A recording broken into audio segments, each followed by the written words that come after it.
Coming up, I'll be speaking with Sam Grant, founder of the Movement Center for Deep Democracy. That's next on the St. Paul Forum.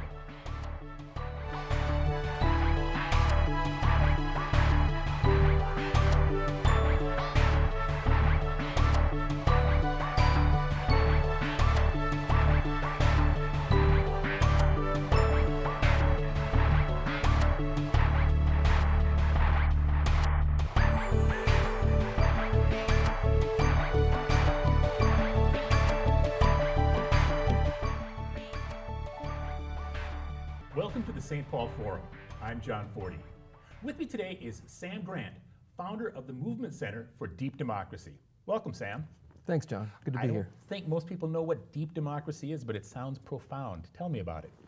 Well, if you think about what is democracy and you put the word deep in front of it, what do you imagine that might mean? It means that there's an opportunity for us to pay attention to the basic idea that in order for us to have a public will that is truly deep and brings us together on what matters most to us as human beings, we have to learn how to go pretty deep into our own sensibilities as human beings about what matters most to us and how do I discourse about that with other human beings. We have a situation in the world where we don't pay a whole lot of attention to ourselves. Everybody is really busy being a doer or being a survivor or being a taker or being a victim. And so deep democracy says human beings need to slow down. We need to learn how to pay more attention, bring more awareness to what matters to us, and how do we communicate with other human beings about what matters to us in relation to what matters to them, so that we can learn how to share more healthfully on the planet and get past this situation where we can't talk about climate change, we can't talk about religion, we can't talk about money, we can't talk about sex, we can't talk about war. With deep democracy, we actually learn the skills of being more human with each other so that we can have a healthier, more humane world. So two thoughts come to mind right away. One is peace, that there's dialogue going on, and the other is that there's kind of a self-reflective aspect to deep democracy that you don't usually see in any kind of anything with a political dimension. Yeah, and I think the work of deep democracy sort of emerges from the work of a Nobel Prize-winning physicist/psychologist named Arnie Mindell. Okay. And Arnie Mindell, after studying Jungian psychology for a lot of years, came to the conclusion that in order for us to have a healthy world, we had to treat the entire world as, essentially a client. Mm-hmm. And so he developed a methodology called world work that uses the skills of deep democracy to help us pay better attention, bring full awareness to how we are in our own selves and how we are in relation. So it says you can't treat democracy as an operation on the surface. In order for there to be democracy, we have to pay attention to what's going on within ourselves beneath the surface and in the field that we share. So instead of paying attention to the truth, to the facts, to the opinions, we pay attention to the dreams. And we pay attention to the things that are disturbing us, and we actually bring those things up, and we learn how to talk to each other about dreams and disturbances while also paying attention to what's underneath all of that. What do we actually share? What's common to us as human beings that we need to tend to together? And so with deep democracy, we learn that practice. It sounds more organic than mechanical. It is. And Mendel, when did he win his Nobel? This was 30 years ago, 50 years ago? He won the Nobel in the early 90s. Oh, okay, it's not that long ago. Not that long ago. Okay, yeah. Okay. It does sound very Jungian with the focus on dreams. Are there specific techniques that you draw on to get people into dialogue? Well, a large part of deep democracy work is what they call in process-oriented psychology, which Mindell is the creator of, inner work. So it's learning to pay attention to yourself and practicing what he calls meta skills, which are skills of listening to everything that's going on in your body and bringing awareness of all of that into the conversation. So instead of just communicating to you from part of myself, I communicate to you from all of myself. And as I notice that you're sort of blocked in your discourse with me, I'll sort of slow down and say, tell me more about that. Speak to me from your right knee. I want to hear what your right knee has to say. Okay. And does that meta skill also involves thinking how might I be involved in that blockage? How are we, chelated in a way that all the things we can't talk about? That's right. Okay. That's right. And now the Movement Center for Deep Democracy, you have exercises or seminars? We use a variety of techniques to bring this practice of deep democracy to Minnesota and to the planet. My wife, who is a somatic psychologist and a student in process-oriented psychology, does movement meditations with people. So people can come in and she'll do stretch yoga using body-mind centering techniques early in the morning on Sundays and Mondays. And then she does a technique of life dance, which is her own adaptation of a form called biodanza that was started from a Chilean psychiatrist to help people get into relating to each other without words, through movement with music.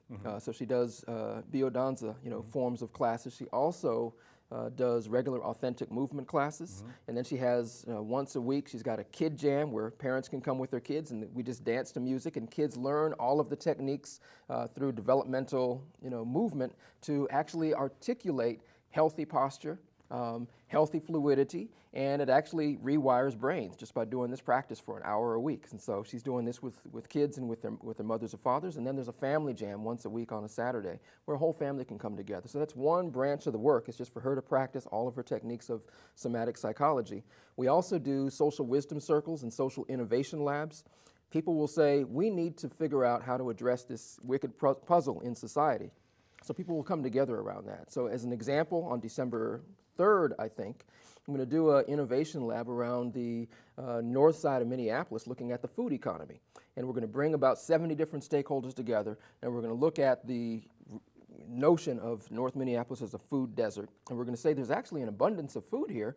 A lot of it is processed, and a lot of it is high cost, and a lot of it is really unhealthy for you. And there's a relationship between the food available and obesity and diabetes and heart disease, so on and so forth. And we're going to say, how do we grow a food shed in North Minneapolis that actually grows some of its own food, processes some of its own food, makes that food more locally available, sells that food in area restaurants, trains families in the community on how to prepare that healthy food, and sort of change behaviors both at the individual and household level, but also at the social level, so that the whole community sort of takes responsibility for the possibility of generating health through driving its own food economy. So we're going to do a food lab around that possibility on December 3rd. So that's an example. And then in 2013, I'll do the same thing around domestic violence and human trafficking.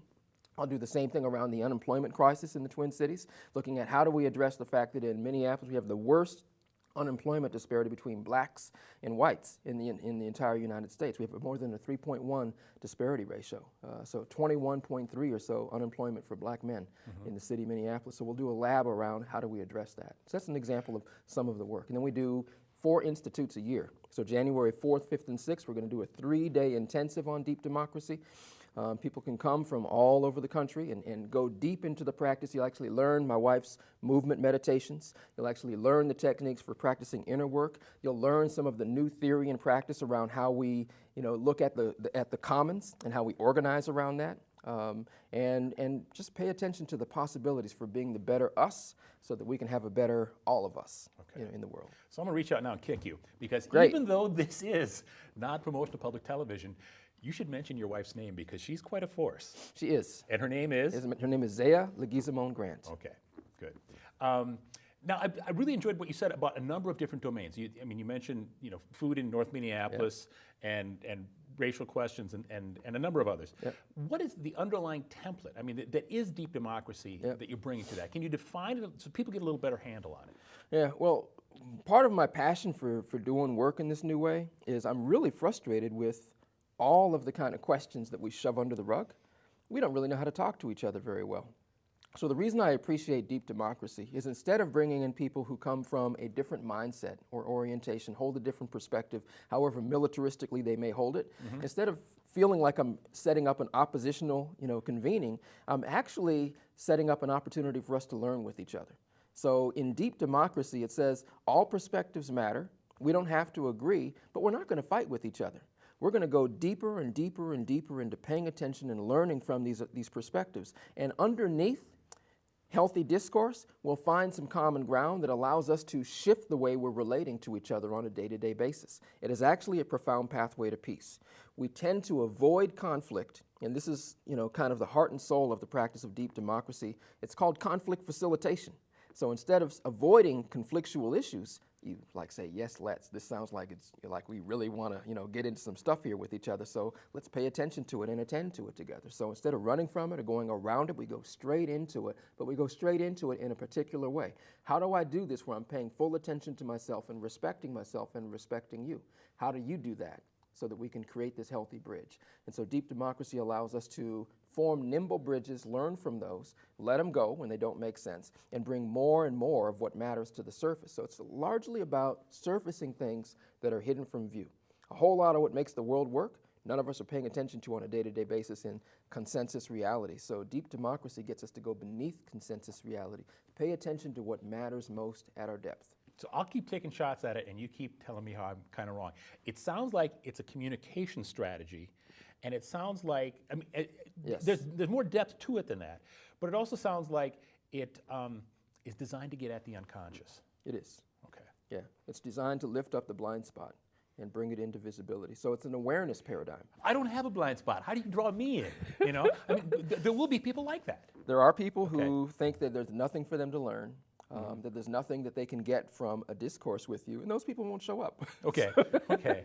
But they're still part of our society. They are part of our society, and part of the work of deep democracy is to keep paying attention to who's not feeling comfortable in the room and to keep inviting.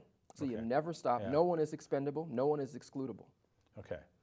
And when they're really hardened like that, you just surround them with good people, and hopefully it just, saturates them with Part of with openness. deep democracy is not to be afraid of conflict. So part of the technique for being a facilitator of deep democracy is to learn how to sit in the fire. You could have people, in your face, getting really red, spitting on you, shaking their fist at you, and you'll sit there with a smile and say, tell me more.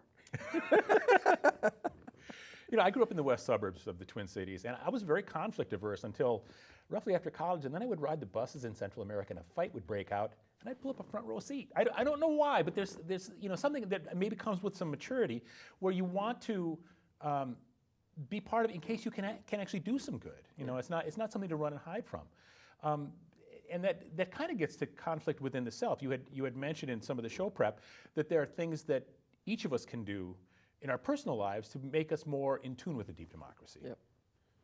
Yeah, and so a real simple kind of technique is just to imagine your life story and to just sort of close your eyes for a second and go inside and just ask yourself this question.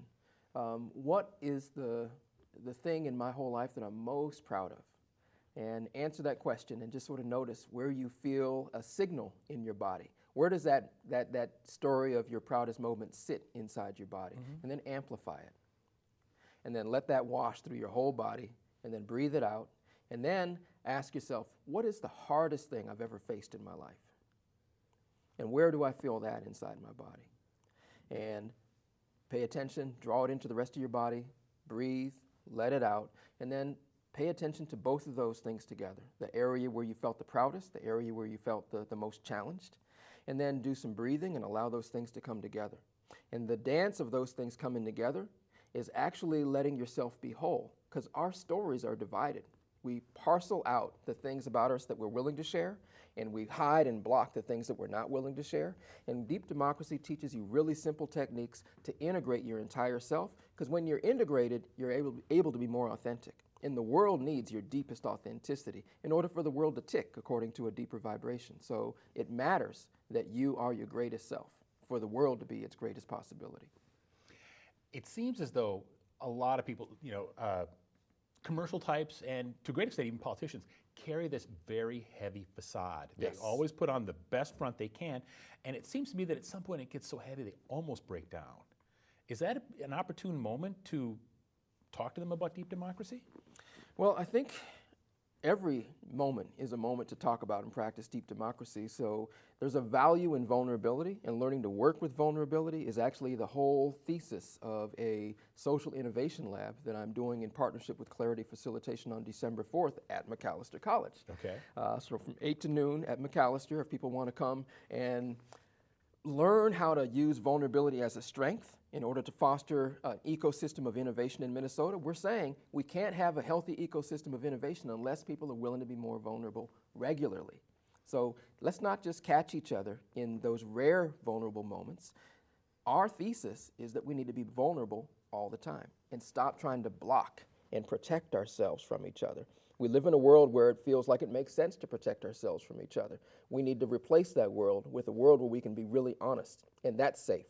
So high vulnerability and high connection is the kind of thing we want to shift, the world scene to. And if we can be more vulnerable, then there's an opportunity for us to discourse, to negotiate, and to problem solve without having to resort to war or isolation. And these are two default patterns. Or in the case of a politician, where they have to live behind the facade because of all the politricks that they're defending, they can let all of that go. And they can be a more honest and sincere politician. And that's what we really want. And we can't have a representative democracy if our politicians can't be sincere. But they're afraid to be sincere because of the setup that they are sitting in the context of. So we do a lot of scapegoating of people in politics, but we're all responsible in this democracy for how we sort of set them on a pedestal to get knocked down.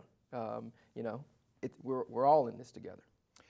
How does one model vulnerability? I mean, it seems like there are times that I know I have taken it too far and flaunted vulnerability, and that's a conversation starter, but it's not that real either. I mean, how do you model it in a way that is sustainable? Well, I think that if you learn to pay attention to your body, you will know when you are going over an edge and when you're not. And so it's learning to modulate in relation and sort of staying in the conversation with me, because I think when you feel like you've gone over the edge with your vulnerability, you're letting one piece of yourself govern you. And with deep democracy, you learn how to have all of your parts in regular discourse, and you kind of stay embodied in the sharing of your vulnerability, and you don't make somebody else unsafe with your vulnerability, and you don't make yourself unsafe. And so I think that's just a learning process.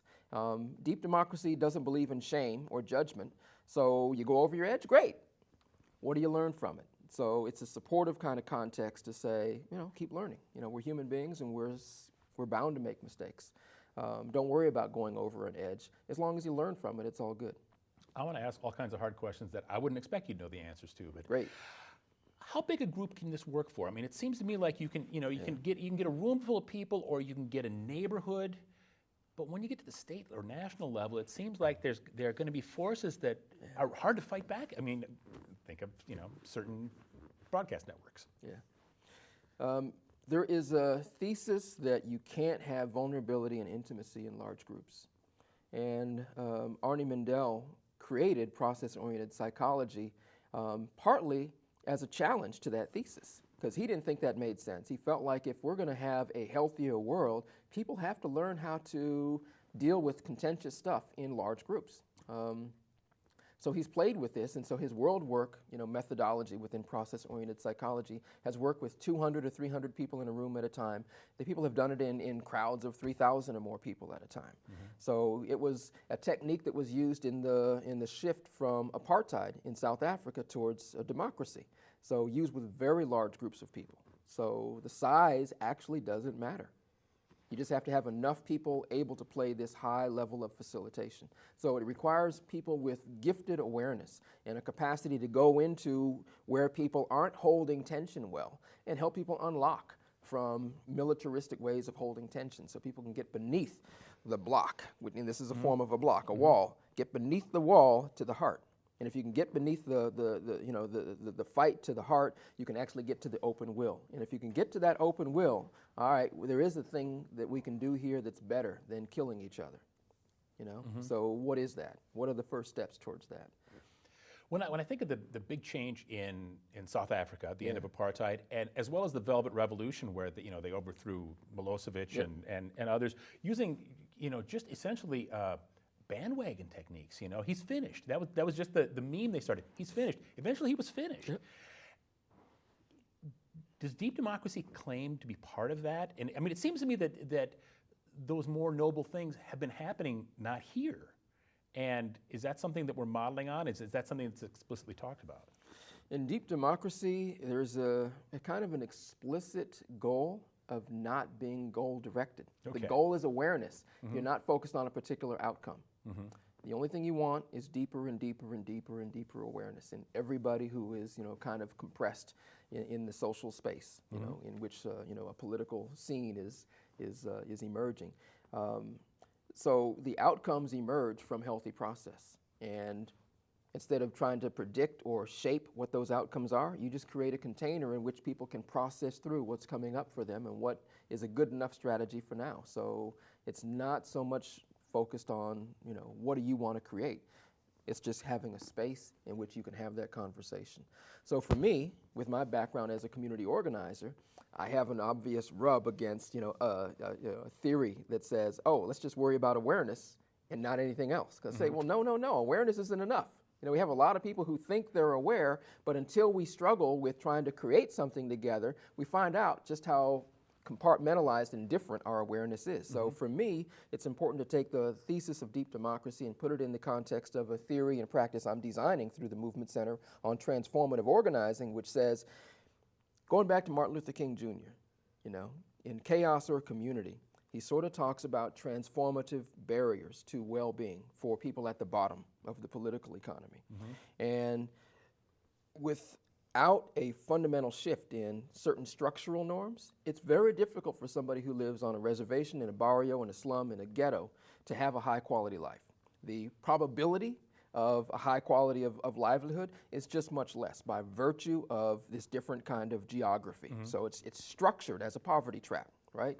And so King's thesis is that in order to transform these structural barriers, we need a revolution of the heart.